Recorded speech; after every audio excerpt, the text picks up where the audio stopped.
सत श्री अकाल, तुम देख रहे हो द पंजाब टीवी तो मैं हाँ जज सिंह चाहल। केंद्र के 3 खेती कानूनों के खिलाफ पिछले 3 महीनों तो किसान दिल्ली के बार्डर से अंदोलन चला रहे हैं। केंद्र सरकार के कोलों मंग कर रहे हैं कि 3 खेती कानूनों रद्द किया जाना चाहिए है, घट्टो घट्ट समर्थन मुल की कानूनी गारंटी देने लई एक नवा कानून बनाया जाना चाहिए है। केंद्र सरकार किसानों दीयां ये गल्लां तां मनदी दिखाई नहीं दिंदी है, पर दूजे पासे 26 जनवरी नूं दिल्ली विच होई हिंसा नूं लैके लगातार किसान आगूआं ते दबाव बनाउण दी कोशिश केंद्र सरकार दे वल्लों कीती जा रही है। हुण नवीआं खबरां दे मुताबिक दिल्ली दे पुलिस कमिश्नर SN श्रीवास्तव दे वल्लों संयुक्त किसान मोर्चे दे किसान आगूआं नूं कारण दसो नोटिस भेजे गए ने, जिन्हां दे विच जवाब तलबी उन्हां दे कोलों भाव किसान आगूआं दे कोलों कीती गई है कि 26 जनवरी दी हिंसा दे विच तुसीं योगदान किवें नहीं पाया, ये तुहानूं दसना चाहिदा है। सरल भाषा दे विच जोकर तुहानूं दसीए तां इस नोटिस दा मतलब यह है कि दिल्ली दे पुलिस कमिश्नर कह रहे हैं कि 26 जनवरी नूं दिल्ली दे विच जिहड़ी हिंसा होई सी वो संयुक्त किसान मोर्चे दे किसान आगूआं ने ही करवाई सी अते जिहड़े उन्हां ने मीटिंगां कर करके मते पास कीते सन, दिल्ली पुलिस दे नाल बैठ के एक विचार पास कीता सी कि इस मते ते आके आपां दोवें सहमति बना लैने आ। दोवें मतलब दिल्ली पुलिस अते संयुक्त किसान मोर्चा कुछ गल्लां तय कीतियां गईयां सन, उन्हां गल्लां दी उलंघना किसान आगूआं ने कीती है। इस तरह एक एक किसान आगू नूं वखरा वखरा नोटिस दिल्ली पुलिस दे वल्लों भेजिया जा रहा सी, जिस तो बाद संयुक्त किसान मोर्चे दे वल्लों आपस विच गलबात करके एक साझा जवाब दिल्ली दे पुलिस कमिश्नर SN श्रीवास्तव नूं भेज दिता गया है। अपने जवाब दे विच सीधे तौर ते संयुक्त किसान मोर्चे ने कह दिता है कि साडा 26 जनवरी नूं होई दिल्ली हिंसा दे विच कोई भी हथ नहीं है। असीं जेड़े भी मते दोनों ने पास कीते सन दिल्ली पुलिस अते संयुक्त किसान मोर्चे ने उस दे तहत ही अपनी ट्रैक्टर परेड कड्डी सी। जेड़ा रूट तय होया सी उसे रूट ते ही साडे ट्रैक्टर गए सन एक पासे, पर कई गल्लां अजिहियां भी ने जिन्हां बारे दिल्ली पुलिस कुछ होर कह रही है अते संयुक्त किसान मोर्चा कुछ होर ही कहंदा दिखाई दिंदा है। दिल्ली पुलिस कहंदी है कि समा आपां तय कीता सी कि 12 वजे तो लैके दोपहर दे 12 वजे तो लैके जिन्नी देर तक सूरज ढलदा है उस तो पहला पहला सारे ट्रैक्टर जिन्ने भी दिल्ली विच एंटर कीते होणगे वापस दिल्ली दे बार्डरां ते लगे धरनियां दे विच मुड़ जाणगे। पर संयुक्त किसान मोर्चा कहंदा है नहीं, इदां तय नहीं होया सी। तय यह होया सी कि सवेरे 8 बजे ट्रैक्टर परेड तुर पाएगी अते जिन्नी देर तक सारे ट्रैक्टर वापस धरनियां दे विच नहीं आ जांदे उन्नी देर तक दिल्ली दे अंदर ही ट्रैक्टर परेड जारी रहेगी। इस तरह दोनों तरह दीयां गल्लां आपस विच रलदियां दिखाई नहीं दिंदियां, क्योंकि दिल्ली पुलिस दावा कर रही है कि 12 बजे का समा दोपहर 12 बजे का समा इस करके रखा गया सी क्योंकि जिहड़ी राजपथ ते एक नैशनल परेड हुंदी है गणतंत्र दिवस की परेड 12 बजे तक वो खत्म हो जाती है तो उसके खत्म होंदियां ही दिल्ली बार्डर ते लगे धरनियां तो ट्रैक्टर परेड शुरू हो जानी सी अते रात होने तो पहला ही ट्रैक्टर वापस दिल्ली तो बाहर आ जाने सन। पर किसान आगू कहंदे ने कि अजिही कोई भी गल नहीं हुई सी। 8 बजे ही समा तय किया गया सी अते 8 बजे ही साडे वल्लों ट्रैक्टर परेड शुरू की गई सी। दूजी गल दिल्ली पुलिस कहंदी है कि असीं इन्हां नूं सिर्फ 5000 ट्रैक्टरां दी ही इजाजत दित्ती सी कि सिर्फ 5000 ट्रैक्टर ही दिल्ली दे विच एंटर कर सकते हैं। 5000 ट्रैक्टरां दे नाल ही तुसीं ट्रैक्टर परेड दिल्ली दे विच करनी है, जबकि किसान आगू कहंदे ने अजिही कोई भी सीमा तय नहीं की गई सी क्योंकि सानू पहलां ही पता सी कि लखां दी गिणती दे विच ट्रैक्टर दिल्ली दे विच एंटर करनगे, फिर असीं सिर्फ 5000 ते किवें मन सकते हैं। असीं अजिही कोई भी गल दिल्ली पुलिस दे नाल तय नहीं कीती सी, साडा इस दे विच कोई भी कसूर नहीं है। दिल्ली पुलिस कहंदी है कि रिंग रोड वाल नूं जिहड़े लोग गए ने वो किसान आगूआं ने आप ही भेजे ने। संयुक्त किसान मोर्चा कहंदा है कि इस दे विच साडा कोई भी हथ नहीं है, साडे वल्लों ट्रैक्टर परेड जिहड़े तय रूट सन उन्हां ते ही कीती गई है। इस तरह हिंसा दे विच संयुक्त किसान मोर्चे दे आगूआं नूं नोटिस जारी नहीं कीते जाने चाहिए अते ना ही उन्हां ते परचे दर्ज कीते जाने चाहिए ने। जानबुझ के केंद्र सरकार दे वल्लों दमनकारी नीति अपनाई जा रही है, दबण दी कोशिश किसानी अंदोलन नूं ਕੀਤੀ ਜਾ ਰਹੀ ਹੈ। ਪਰ ਇਸ ਮਸਲੇ ਦੇ ਵਿੱਚ ਬਲਬੀਰ ਸਿੰਘ ਰਾਜੇਵਾਲ ਦੇ ਵੱਲੋਂ ਵੀ ਕੁਝ ਨਵੇਂ ਖੁਲਾਸੇ, ਵੱਡੇ ਖੁਲਾਸੇ ਕਰ ਦਿੱਤੇ ਗਏ ਨੇ। ਇੱਕ ਨਿੱਜੀ ਚੈਨਲ ਨੂੰ ਇੰਟਰਵਿਊ ਦੇ ਰਹੇ ਸਨ ਬਲਬੀਰ ਸਿੰਘ ਰਾਜੇਵਾਲ ਅਤੇ ਉਸ ਦੇ ਵਿੱਚ ਉਹਨਾਂ ਨੇ ਖੁਲਾਸਾ ਕਰ ਦਿੱਤਾ ਕਿ ਕੇਂਦਰ ਦੀ ਸਰਕਾਰ ਇਹ ਨਹੀਂ ਚਾਹੁੰਦੀ ਸੀ ਕਿ ਜਿਹੜੀ ਟਰੈਕਟਰ ਪਰੇਡ ਹੈ ਉਹ ਦਿੱਲੀ ਪੁਲਿਸ ਨਾਲ ਤੈਅ ਕੀਤੇ ਗਏ ਰੂਟ ਤੇ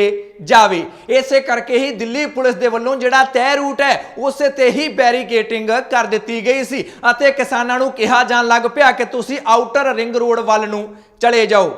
मतलब है कि जिन्ने भी ट्रैक्टर गलत रूट वाल नूं गए ने, भाव लाल किले वाल नूं गए ने, रिंग रोड वाल नूं गए ने, वो सारे दिल्ली पुलिस ने आप ही भेजे सन।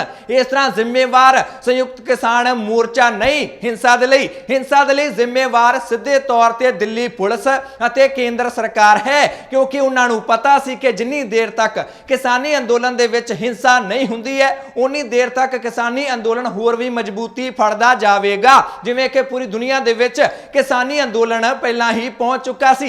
इसे करके अंदोलन दे विच हिंसा करवाउण लई जानबुझ के केंद्र सरकार ने दिल्ली पुलिस दे राहीं लोकां नूं आउटर रिंग रोड वाल नूं मोड़ दिता, आप ही बैरीकेटिंग करके। अते उस तो बाद हुण इल्जाम साडे सिर मड़ी जांदे ने, जदकि कीता कराया सारा कुछ मोदी सरकार दा है। उधर दूजे पासे जेकर गल की जाए दिल्ली पुलिस की, तो हुण दीप सिद्धू की गिरफ्तारी तो बाद लखा सदाणा की गिरफ्तारी दी कोशिशां लगातार दिल्ली पुलिस के वल्लों कीतियां जा रही ने। लखा सदाणा का फेसबुक पेज भारत दे विच ब्लॉक कर दिता गया है, पर महराज की रैली नूं लैके एक पासे जिथे सवाल उठे दिल्ली पुलिस ते कि गिरफ्तार क्यों नहीं किया, उधर दूजे पासे सवाल पंजाब पुलिस दे भी उठे सन अते इन्हां सवालों का जवाब बठिंडा दे SSP भुपिंदरजीत सिंह दे वल्लों दे दिता गया है कि आखिर क्यों लखा सदाणा नूं पंजाब पुलिस दे वल्लों बठिंडा पुलिस दे वल्लों गिरफ्तार नहीं किया गया है। एक तो साडे कोल दिल्ली पुलिस वालों कोई रिटन इंटीमेशन नहीं सी हैगी, ये सिर्फ मीडिया रिपोर्ट हैगी है भी उत्ते नाम रखा गया। जदों तक साडे कोल रिटन इंटीमेशन नहीं आउंदी वी कैनॉट उत्ते कर सकते। एंड सैकेंडली तुहानूं भी पता उत्थे 15-20 हज़ार का कट सीगा, जे उत्थे कुछ भी पुलिस एक्शन हुंदा तो this would have led to a major law and order issue in the district. इस तरह पंजाब पुलिस दावा कर रही है कि सानू अजे तक लिखती तौर पर दिल्ली पुलिस ने यही लिख के नहीं भेजा कि लखा सधाणा ते 1 लाख रुपए का इनाम रखा है जां फिर उसनूं गिरफ्तार किया जाना है। पुलिस तो पहला पंजाब की कांग्रेस पार्टी भी यह दावा कर चुकी है। डॉक्टर राजकुमार वेरका दस चुके हैं कि दिल्ली पुलिस के वल्लों पंजाब नूं कोई भी लिखती तौर पर अजिही गल नहीं भेजी गई है, कोई भी नोटिस जां फिर समन नहीं दिखाया गया है कि पंजाब पुलिस लखा सधाणा नूं गिरफ्तार कर लवे। इस तरह दिल्ली पुलिस से भी सवाल उठ रहे हैं कि आखिर वो पंजाब पुलिस के नाल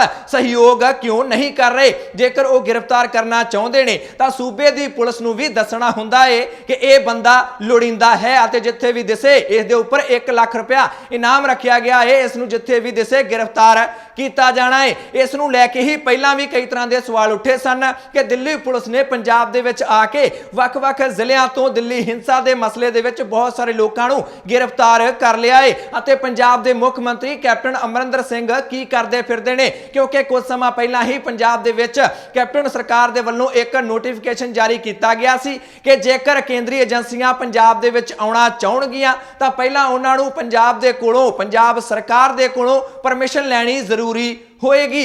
सवाल ये उठिया सी कि की कैप्टन अमरिंदर सिंह दिल्ली पुलिस नूं केंद्रीय एजेंसियां नूं परमिशन दे रहे ने। आओ पंजाब दे विच आओ, पंजाब दे जिलिਆਂ दे विच आओ अते नौजवानों नूं किसानां नूं गिरफ्तार करके लै जाओ। कि कैप्टन अमरिंदर सिंह अजिही इजाजत दिल्ली पुलिस नूं दे चुके ने। अजे तक ये भी गल क्लीयर होंदी दिखाई नहीं दिंदी है। पर जेकर गल सियासी लीडर की कर रहे हैं तो श्रोमणी अकाली दल दे वल्लों साबका केंद्रीय मंत्री हरसिमरत कौर बादल वड्डा दावा करदे दिखाई दिंदे ने। दावा उन्होंने ये कर दिता है कि इस वेले जेकर कोई किसानी अंदोलन के पक्ष विच है, कोई साथ दे रहा है तो वह सिर्फ तो सिर्फ श्रोमणी अकाली दल ही है। नाल ही उन्होंने मोदी सरकार नूं एक सवाल भी पूछ लिया है कि जेकर ਇਹ ਕਾਨੂੰਨ ਨਾ ਲਿਆਂਦੇ ਜਾਂਦੇ ਤਾਂ ਕੀ ਅਸਮਾਨ ਡਿੱਗ ਚੱਲਿਆ ਸੀ। ਬਹੁਤ ਦੁਖਦ ਗੱਲ ਹੈ ਤੇ ਇਹੀ ਮੈਂ ਕਹਿੰਦੀ ਆ ਕਿ ਜੇ ਕੇਂਦਰ ਦੀ ਸਰਕਾਰ ਅੱਜ ਜਿਸ ਤਰ੍ਹਾਂ ਦਾ ਵਤੀਰਾ ਆਪਣੇ ਕਿਸਾਨਾਂ ਤੇ ਅੰਨਦਾਤਾ ਤੇ ਲੋਕਾਂ ਦੇ ਨਾਲ ਕਰ ਰਹੀ ਹੈ ਵੀ ਕਿਹੜਾ ਅਸਮਾਨ ਡਿੱਗ ਪਿਆ ਸੀ ਕਿ ਕਾਨੂੰਨ ਲਾਉਣ ਦੀ ਲੋੜ ਪੈ ਗਈ ਸੀ। ਜਿਸ ਤਰ੍ਹਾਂ ਕੰਮ ਚੱਲਿਆ ਜੇ ਕਾਨੂੰਨ ਵਾਪਸ ਲੈ ਲਓ ਤਾਂ ਕਿਹੜਾ ਦੇਸ਼ ਬੰਦ ਹੋ ਜਾਊਗਾ, ਕੋਈ ਉਹਨਾਂ ਦੇ ਕੋਲ ਜਵਾਬ ਨਹੀਂ ਹੈਗਾ। ਲੇਕਿਨ ਇਹਦਾ ਜ਼ਿੰਮੇਵਾਰ ਕੌਣ ਹੈ? ਆਪਾਂ ਕੱਲੇ ਅੱਜ ਦੇ ਹਾਲਾਤ ਨਾ ਦੇਖੀਏ। 2019 ਚ ਜਦ ਇਹ ਕਾਨੂੰਨ ਆ ਰਹੇ ਸੀ, ਜਦ ਕੈਪਟਨ ਸਾਹਿਬ ਸ਼ਮੂਲੀਅਤ ਕਰ ਰਹੇ ਸੀ ਉਹਨਾਂ ਮੀਟਿੰਗਾਂ 'ਚ, ਜਦ ਸਾਲ ਭਰ ਚਰਚੇ ਚਲੇ, ਨੀਤੀ ਆਯੋਗ ਦੀ ਮੀਟਿੰਗ ਆਪਣੇ ਅਫਸਰਾਂ ਨੂੰ ਭੇਜ ਪੁੱਛ ਕੇ ਸਾਲ ਭਰ ਤੁਸੀਂ ਸਹਿਮਤੀ ਦਿੱਤੀ ਇਹਦੇ ਵਾਸਤੇ, ਕੁਝ ਤੁਸੀਂ ਇਹਨੂੰ ਉਸ ਟਾਈਮ ਮੁੱਦਾ ਨਹੀਂ ਬਣਾਇਆ। ਅੱਜ ਲੋਕਾਂ ਨੂੰ ਧੱਕ ਦਿੱਤਾ ਹੈ ਕਿ ਆਪਣੀ ਲੜਾਈ ਖੁਦ ਜਾ ਕੇ ਲੜੋ। ਆਪਣੇ ਅਫਸਰ ਉੱਥੇ ਬਿਠਾਏ ਹੋਏ ਨੇ ਕਿ ਕਿਸਾਨੀ ਮੁੱਦਾ, ਕਿਸਾਨਾਂ ਨੂੰ ਚੱਕੋ ਉੱਥੇ।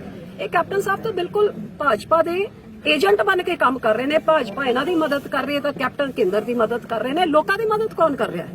ਜੇ ਲੋਕਾਂ ਦੀ ਮਦਦ ਕੋਈ ਕਰ ਰਹੀ ਹੈ ਤਾਂ ਮੈਂ ਕਹਿ ਸਕਦੀ ਹਾਂ ਕਿ ਜਾਂ ਤਾਂ ਸ਼੍ਰੋਮਣੀ ਕਮੇਟੀ ਜਿਹੜੇ ਨੇ ਲੰਗਰ ਚਲਾਏ ਨੇ, ਜਾਂ ਸ਼੍ਰੋਮਣੀ ਅਕਾਲੀ ਦਲ ਜਿਨ੍ਹਾਂ ਨੇ ਨਾਤਾ ਵੀ ਤੋੜਿਆ, ਇਸਤੀਫਾ ਵੀ ਦਿੱਤਾ ਤੇ ਲੋਕਾਂ ਦੀ ਆਵਾਜ਼ ਬਣ ਕੇ ਅਸੀਂ ਅੱਗੇ ਹੋ ਕੇ ਲੜ ਰਹੇ। ਕੈਪਟਨ ਸਾਹਿਬ ਤੋਂ ਫਾਰਮ ਹਾਊਸ ਤੋਂ ਬਾਹਰ ਨਹੀਂ ਨਿਕਲੇ। ਇਸ ਤਰ੍ਹਾਂ ਸ਼੍ਰੋਮਣੀ ਅਕਾਲੀ ਦਲ ਦੇ ਨਾਲ ਹਰ ਇੱਕ ਸਿਆਸੀ ਪਾਰਟੀ ਆਪਣੇ ਆਪ ਨੂੰ ਕਿਸਾਨ ਹਿਤੈਸ਼ੀ ਦੱਸਦੀ ਦਿਖਾਈ ਦਿੰਦੀ ਹੈ। ਉਧਰ ਦੂਜੇ ਪਾਸੇ ਜੇਕਰ ਗੱਲ ਕਰੀਏ ਚੱਲ ਰਹੇ ਧਰਨਿਆਂ ਦੀ, ਜਿਹੜੇ ਕਿ ਦਿੱਲੀ ਦੇ ਬਾਰਡਰਾਂ ਤੇ ਚੱਲ ਰਹੇ ਨੇ, ਤਾਂ ਉਹਨਾਂ ਦੇ ਵਿੱਚ ਕਿਸਾਨ ਆਗੂ ਬੜਕਾ ਮਾਰਦੇ ਦਿਖਾਈ ਦਿੰਦੇ ਨੇ। ਕਿਸਾਨ ਆਗੂ ਵਾਰ-ਵਾਰ ਇਹ ਗੱਲ ਦੁਹਰਾ ਰਹੇ ਨੇ ਕਿ ਜਿੰਨੀ ਦੇਰ ਤੱਕ ਸਾਡੀਆਂ ਮੰਗਾਂ ਨਹੀਂ ਮੰਨੀਆਂ ਜਾਂਦੀਆਂ ਉਨੀ ਦੇਰ ਤੱਕ ਅੰਦੋਲਨ ਖਤਮ ਨਹੀਂ ਹੋਏਗਾ, ਚਾਹੇ ਕੇਂਦਰ ਸਰਕਾਰ ਕਿੰਨੀਆਂ ਵੀ ਚਾਲਾਂ ਚੱਲਦੀ ਰਹੇ। ਅਤੇ ਕੁਝ ਹੁੰਦਾ ਵੀ ਅਜਿਹਾ ਹੀ ਦਿਖਾਈ ਦਿੰਦਾ ਹੈ। 3 ਮਹੀਨਿਆਂ ਤੋਂ ਵੱਧ ਦਾ ਸਮਾਂ ਹੋ ਗਿਆ ਹੈ ਅਤੇ ਦਿੱਲੀ ਦਾ ਅੰਦੋਲਨ ਘਟਣ ਦੀ ਬਜਾਏ ਸਗੋਂ ਹੋਰ ਪੂਰੀ ਦੁਨੀਆ ਦੇ ਵਿੱਚ ਫੈਲਦਾ ਦਿਖਾਈ ਦਿੰਦਾ ਹੈ। ਸੋ ਇਹ ਸੀ ਉਹ ਜ਼ਰੂਰੀ ਜਾਣਕਾਰੀ ਜੋ ਤੁਹਾਡੇ ਲਈ ਜਾਣਨੀ ਬਹੁਤ ਜ਼ਰੂਰੀ ਸੀ। ਜੇਕਰ ਤੁਸੀਂ ਇਸ ਖਬਰ ਬਾਰੇ ਆਪਣੀ ਕੋਈ ਵੀ ਰਾਏ ਦੇਣਾ ਚਾਹੁੰਦੇ ਹੋ ਤਾਂ ਕਮੈਂਟ ਕਰਕੇ ਆਪਣੀ ਰਾਏ ਜ਼ਰੂਰ ਦਿਓ। ਚੈਨਲ ਤੇ ਜੇਕਰ ਨਵੇਂ ਆਏ ਹੋ ਸਬਸਕ੍ਰਾਈਬ ਕਰ ਲਓ, ਬੈਲ ਵਾਲਾ ਬਟਨ ਜ਼ਰੂਰ ਦਬਾ ਲੈਣਾ। ਜੇਕਰ ਇਹ ਖਬਰ ਤੁਸੀਂ ਫੇਸਬੁੱਕ ਤੇ ਦੇਖ ਰਹੇ ਹੋ ਤਾਂ ਫੇਸਬੁੱਕ ਤੇ ਦ ਪੰਜਾਬ ਟੀਵੀ ਦਾ ਪੇਜ ਲਾਈਕ ਕਰ ਲਓ। ਮੈਂ ਜੱਜ ਸਿੰਘ ਚਾਹਲ ਅਗਲੀ ਵਾਰ ਫੇਰ ਹਾਜ਼ਰ ਹੋਵਾਂਗਾ। ਤੁਸੀਂ ਦੇਖਦੇ ਰਹੋ ਦ ਪੰਜਾਬ ਟੀਵੀ, ਹਰ ਖਬਰ ਦਾ ਸੱਚ।